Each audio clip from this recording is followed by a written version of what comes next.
गहरे जादुई जंगल के बीचों बीच एक छोटी सी चमकीली आंखों वाली चिड़िया जिसका नाम स्पार्की था और एक बहादुर तोता जिसका नाम रियो था रहते थे। वो दोनों गहरे दोस्त थे और हर रोज जंगल के ऊपर परवाज करते हुए मुख्तलिफ कोने खुदरों की सैर किया करते थे। स्पार्की को खास सिर्फ इसकी छोटी जसामत की वजह से नहीं कहा जाता था, बल्कि वो जादू की ताकत भी रखती थी। अपने परों की एक जुम्बिश से वो फूलों को चमकदार जवाहरात, नदियों को चमकते हुए रोशनी के चश्मों और पत्थरों को चांदी के सके में बदल सकती थी। एक दिन जब स्पार्की और रियो जंगल के सबसे गहरे हिस्से पर परवाज कर रहे थे तो उन्होंने कुछ अजीब महसूस किया। लंबे लंबे दरख्त सियाह हो चुके थे और उनके अर्द गिर्द एक गहरी धुंध घूम रही थी। यहाँ क्या हो रहा है? रियो ने हैरानी से पूछा। इसके रंग बरंगे पर अंधेरे में चमक रहे थे। मुझे नहीं मालूम, स्पार्की ने तशवीश भरे लहजे में जवाब दिया। इसने अपने परों को हिलाया और रोशनी की एक छोटी सी किरण धुंध के बीच में भेजी।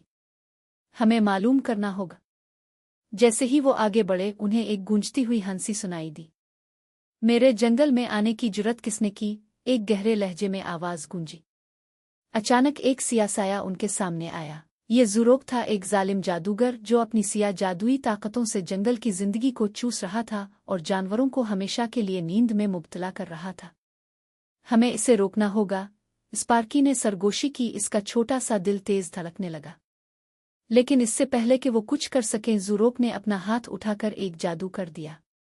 रियो कांटों के पिंजरे में कैद हो गया।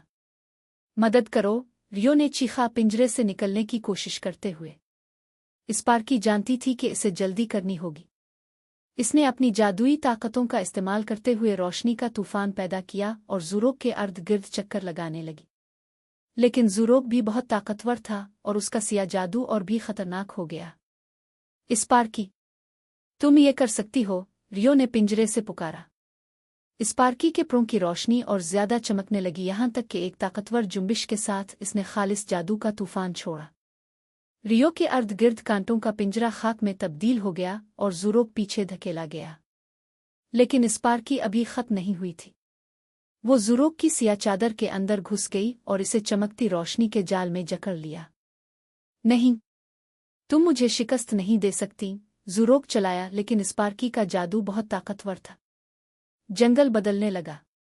धुंध छूट गई, दरख्तों ने दोबारा अपनी रंगत हासिल की और जानवर एक एक करके नींद से जागने लगे। रियो, जो अब आज़ाद था, स्पार्की के पास आया। तुमने कर दिखाया, इसने खुशी से चीख कर कहा। इसकी आंखों में फखर झलक रहा था। लेकिन स्पार्की जादू इस्तेमाल करने के बाद बहुत थक चुकी थी। वो आहिस्ता से नीचे आई और नर्म घास पर जा बैठी। ये सब काबिल था, इसने मुस्करा कर अपने दोस्त को जवाब दिया। जंगल बच चुका था और ज़ुरोक हमेशा के लिए एक जादुई कैद में बंद हो चुका था, जहां से वो कभी किसी को नुकसान नहीं पहुंचा सकेगा। इस दिन के बाद स्पार्की और रियो को जादुई जंगल के हीरो के नाम से पुकारा जाने लगा और उनकी दोस्ती और भी मजबूत हो गई। हर शाम जंगल के जानवर स्पार्की और रियो की बहादुरी की कहानियां सुनने के लिए इकट्ठे होते और उनकी मुहिम्मात अभी शुरू हो रही थी।